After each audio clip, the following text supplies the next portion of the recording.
It's so nice to have you. Thank you. Thank you for inviting me to talk. No, what you have to say and what you will say will be really beneficial to us. So tell us who you are, Kelly, and what you do. Who am I? So in terms of professionally, I work as a family intervention worker. Yeah. You know, I've worked with families for years and years and years.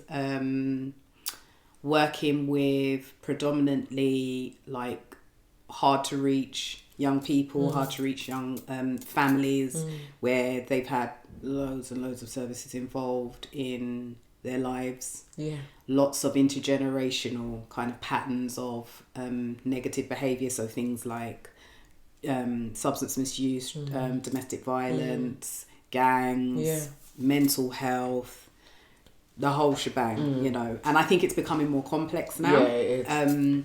So we kind of work with the whole family as opposed to just working with the young person.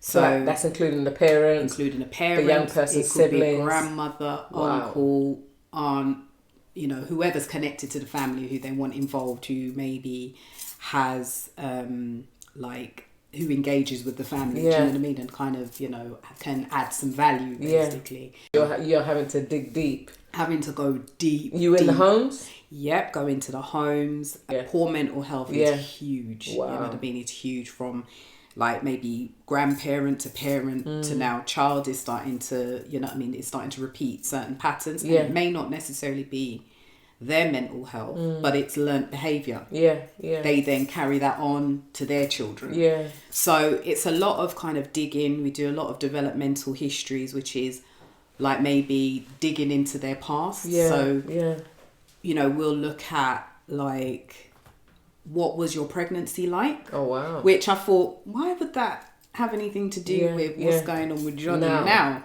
But actually, when you think about it, that is a very crucial part of a child's journey, how it begins.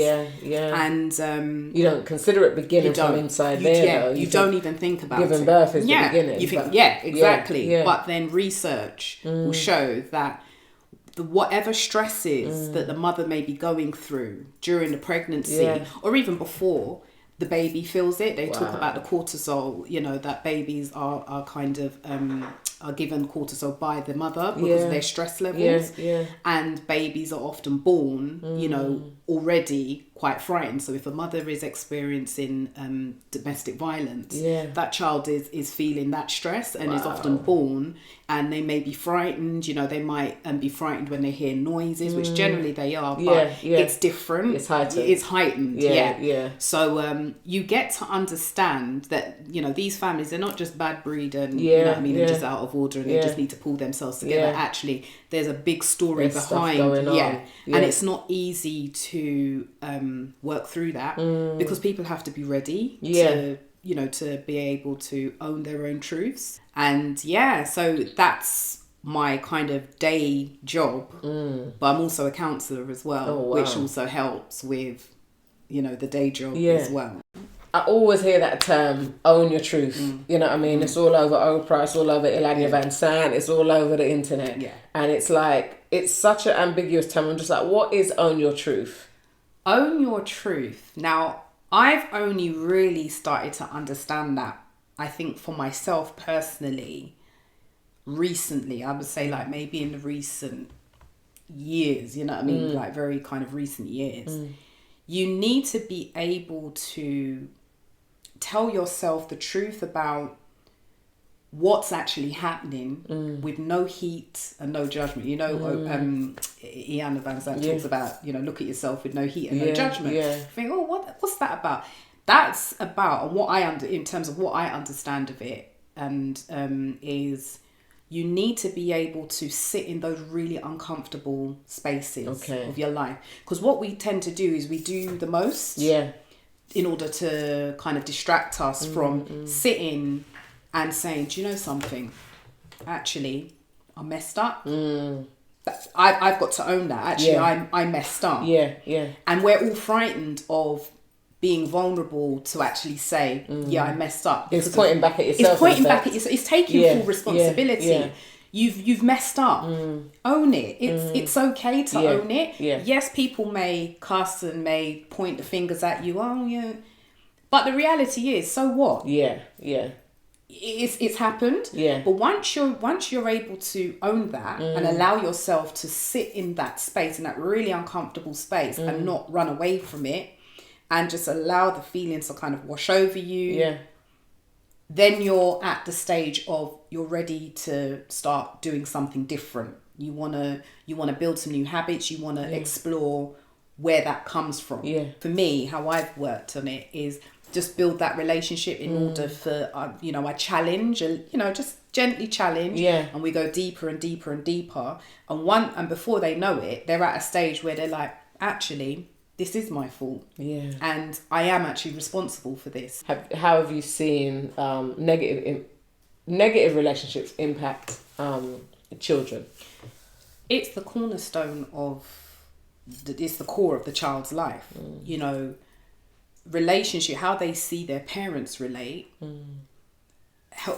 it's the blueprint of how they're going to be as an adult. Yeah. We literally replay scripts of our parents, our relationship, even our relationships with our parents. We replay it in our adult relationships, intimate relationships particularly. Or even our choice of life partner. Our choice of life could partners. reflect what we've seen. Yeah. So I know from personal experience, I think at one time I was looking for everybody what resembled my dad, which was not a great resemblance, to want to aspire to. Yeah. And what it was I've come from a domestic violence background, very, very heavy. I don't know if you could quantify it, but for me, I would say it was very, very heavy domestic violence to the point of nearly my mum being murdered in front of us several times. And so we saw that. But as we were speaking about before, about owning your truth, I think just before I got in a serious relationship with Curtis and before we got married, that stuff kept coming up for me, where I felt like I had to deal with it. I had to deal with the fact that this man is not going to murder me. Do you know what I mean? Yeah. This man's not going to put his hands around my neck. Although it did come up, because we play fighting, and if he did have his hands on my neck, it would be like, no, you can't do that. Not that he would have his hands on my neck in play fighting, but if there was a certain move made, it would be like, you can't do that. Yeah. Because that reminds me of that. Do you know what I mean? Yeah. And between myself and my siblings, we talk about it. And we've had to say, this is what it is and this is how it's impacted us. And then I look at my brother as an example, who hasn't perpetuated what he saw. He didn't take up, the same behaviour as my dad and say, right, I'm going to use violence against the women I'm with. He hasn't done that himself. But I would say that's been through a lot of cultivating from a mum saying, this wasn't the right way. You guys have to choose another way. And us being conscious of what we've been through, us speaking about it and us owning it. Yeah. And us being really transparent to say we are children who came from a very violent background. It may be manifested in different ways, and Kurt could testify to that. Yeah. Do you know what I mean? Yeah. But in terms of me picking up my hand and thrusting it in someone's face, is not something I've done or my siblings have done. Yeah. But I do know the effects of that. Yeah. It's definitely deep rooted. Yeah. And coming up till someone's vomiting it out. Do you know what I mean? So I do see the impact of what you were saying on relationships. I live that. Yeah. It's a hard one because if people are not willing to look at what's happened. Yeah. And say to themselves, do you know what? I didn't protect my children. That's a hard kind of truth to own. Yeah. Because the repercussions of that could be people will judge you. Yeah. People will say that you were a bad parent or you're not a good enough person and look at what you've done. Yeah. That it's fear, isn't it? Yeah. It's fear of being judged. And that's for most of us, maybe for all of us. Yeah. That's too painful for us to be able to sit in that and to know this is the truth. Yeah. I didn't protect my children, from this. Yeah. And it takes a level of maturity and some serious work, with yourself. Yeah. To be able to sit in that space where you can say, do you know something? No, I didn't. I didn't protect them, or I was depressed. Yeah, whatever the case. Because it doesn't have to be domestic violence. It could be a multitude of different things. Yeah, because I would say my mum did protect us. Yeah. And she protected us by getting us out. So when we look at her, we look at her as a superhero. Like, you got up, we fled by night. Do you know what I mean? And she got up and she got out of it and made her own life for herself and became a professional and stuff like that. And at the same time, I have compassion to say, I don't know how that would have felt at 27 with 3 kids. You know what I mean? Being the victim of domestic violence and thinking, well, where's my next move going to be financially? How am I going to cope with my own? I don't know how that feels. So I have such a level of compassion for her and an admiration and honour to say, despite that, you still did what you had to do. One of my main issues, even just for me personally, was about not feeling that I was good enough and feeling that I have to prove myself. And what I then do is I then will downplay myself. I will kind of elevate other people. And, you know, completely dismiss myself, you know, of any kind of props. Part of that is because we're meant to be humble. And the other part of it is about, I always felt that I wasn't good enough. Do you know what I mean? A specific example would be like, I remember I struggled in school, all throughout school when I was young. Being born in the 70s, the education system wasn't really geared towards your different learning styles and learning patterns and, you know, the way how people think. And I really struggled because I really struggled with how information was delivered. I didn't quite understand it. So I thought I was done. They just streamed like top, middle, bottom. That's it. And that was and it. I was always struggling at, you know. And I was left with this feeling like I was a failure. I'm going to fail. My dad also reinforced that. He was the first person to say, you're stupid, you're nonce, you know, coming from that kind of West Indian background. And they actually think that that's trying to get you, you know, we're just trying to encourage you to do better. You're too stupid. You're too stupid, you know, and you know, I can laugh about it now, but I was totally mortified. I used to get grounded for not knowing my times table, just all sorts of nonsense. We lived the same lives because mine used to say, do you want to be in Tesco stacking shelves? Stacking shelves. That's what it. It was after parents' evening. After parents' evening, they're looking at you. I'm feeling it. like you know what I mean. You ain't got no ambition. Do you know what I mean? And so I've carried that. I've carried that throughout my life. Plus, obviously, you know, it was a thought in my head, and obviously my dad, you know, I don't even want to totally blame him, but do you know what I mean? They did the best with what they did the best with what they had. Do you know what I mean? Our parents' upbringing was very different, but it's something I carried through. Plus, I didn't do well in school, so it was almost like a self-fulfilling prophecy. So I'm like, I'm stupid, I'm not academic. But you know, the expectation was you go to school, college, university. I did it. Struggled all the way through it. Which is why I said, I'm never studying again. Not doing it. No way, Jose. It was so traumatic for me. You mentioned not feeling good enough. That there was an aspect of being humble, and then there was another, maybe darker side of thinking that you weren't good enough. How has that affected and impacted any relationships that you've had?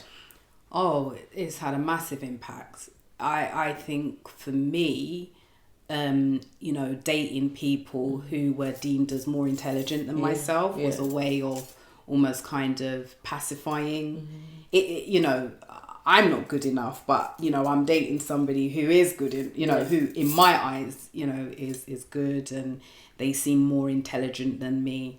Again, you don't realize it. And I think had the conversation, or had anybody have brought that to my attention years ago, I would tell them that they're lying. It's not true. I'm dating them because I really like them. We get on well.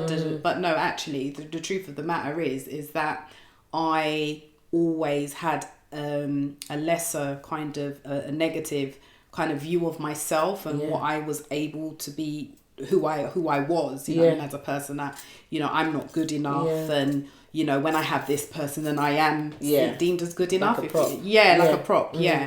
And I think once that was dragged from under my feet, that rug, that safety rug was dragged from under my feet, I was then left with just myself. How was that dragged from under your feet? Well, So there was a breakdown in my marriage very, very shortly after my daughter was born. My first daughter was born.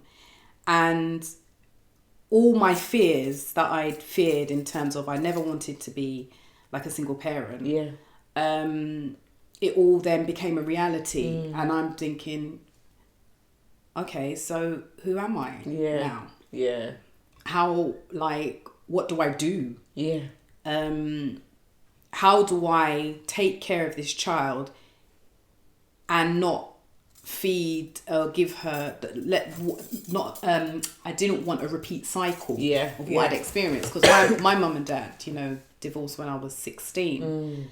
So I thought, and I was always the kind of person where I wanted to make sure that I was doing the right thing, and I thought I'd done the right thing. And that was a very bitter pill to swallow, because I now had to confront myself. And I had to own the truth of how I'd viewed myself. And that took years of explorative work. Very, very painstaking explorative work. What is a parent going through? What are they dealing with?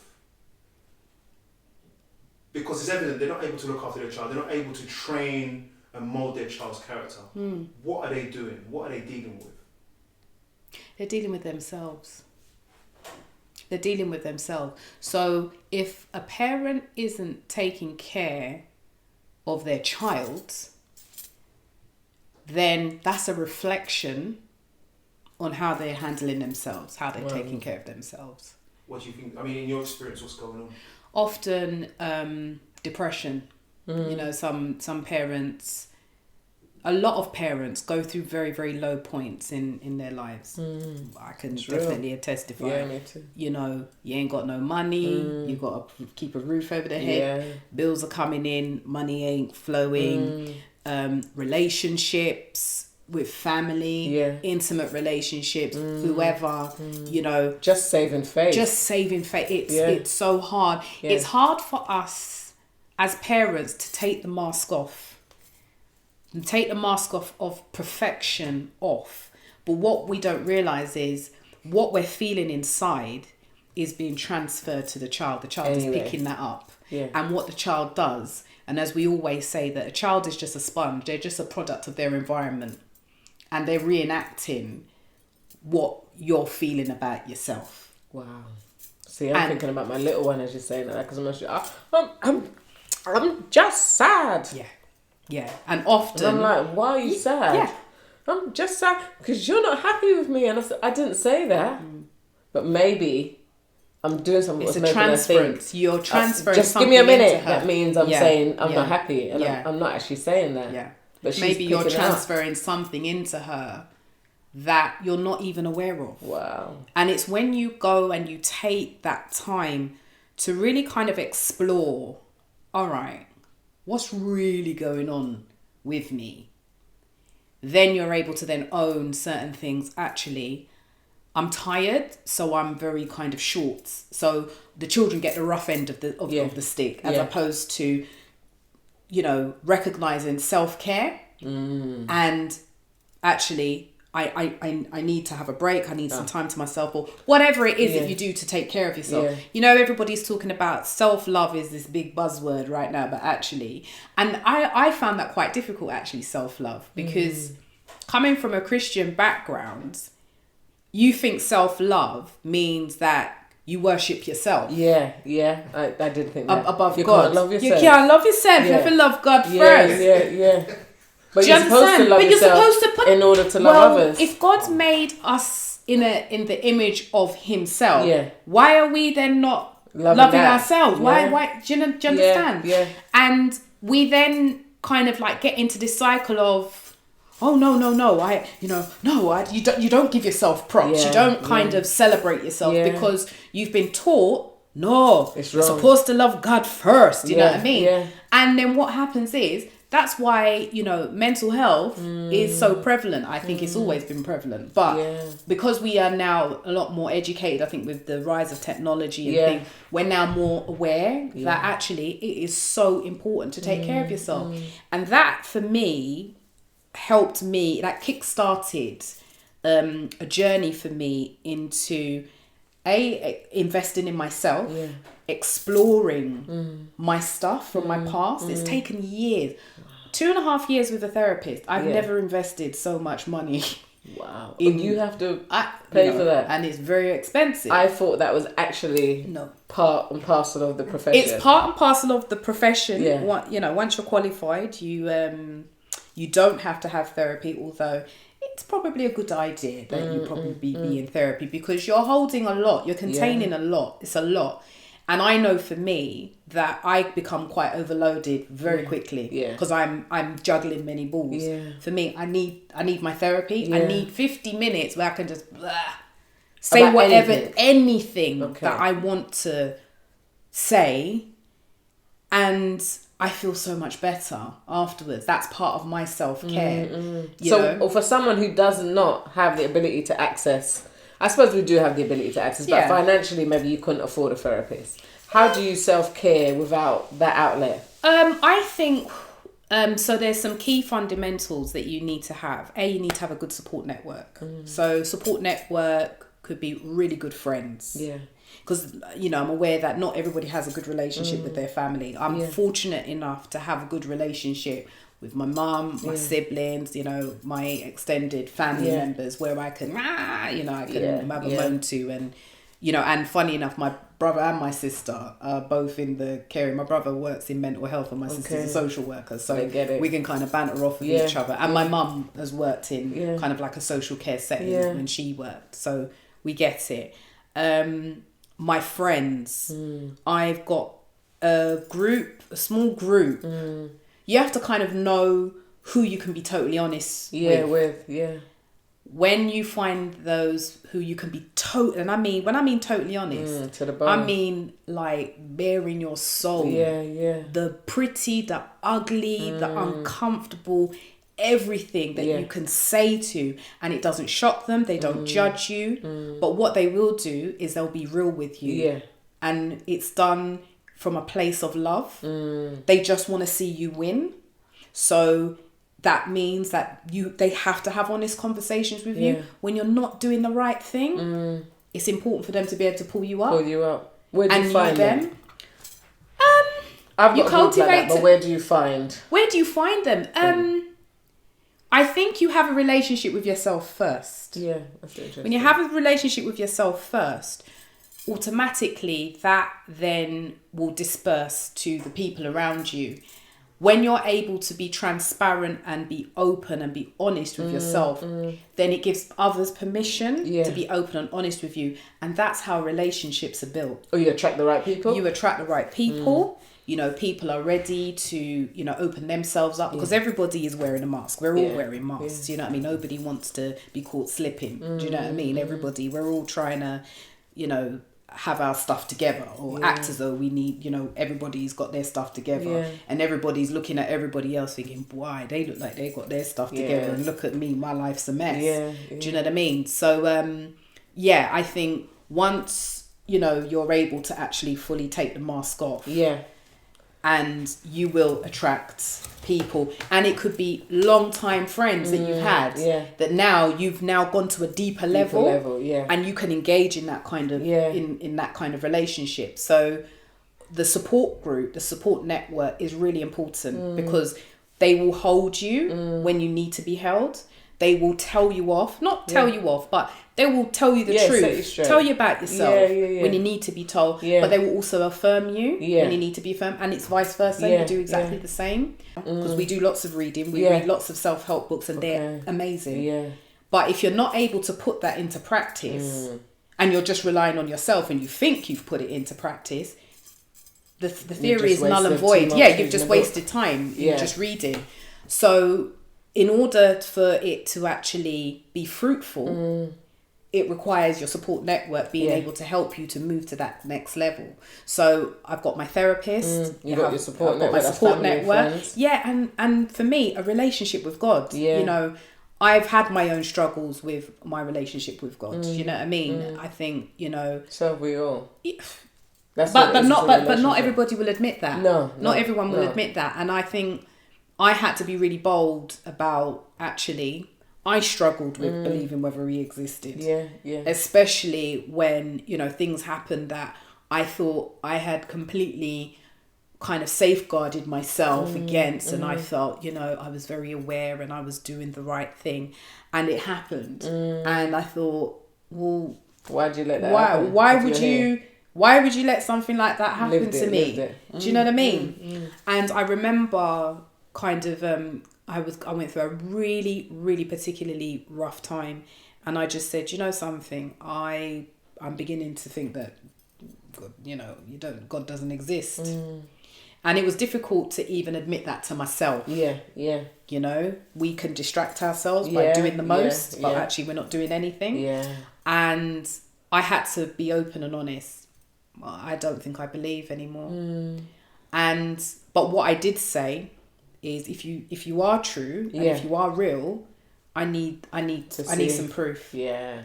And I'm intrigued to know what journey. It was a journey. It's been a so journey. So it wasn't like a lightning bolt across the sky. And people think that, and maybe to an extent, maybe I thought that was going to happen. It wasn't a set of house keys in your hand, brand new car. No. It was a journey. It was a journey, and things got worse before they got better. Wow. And that was rough. And, you know...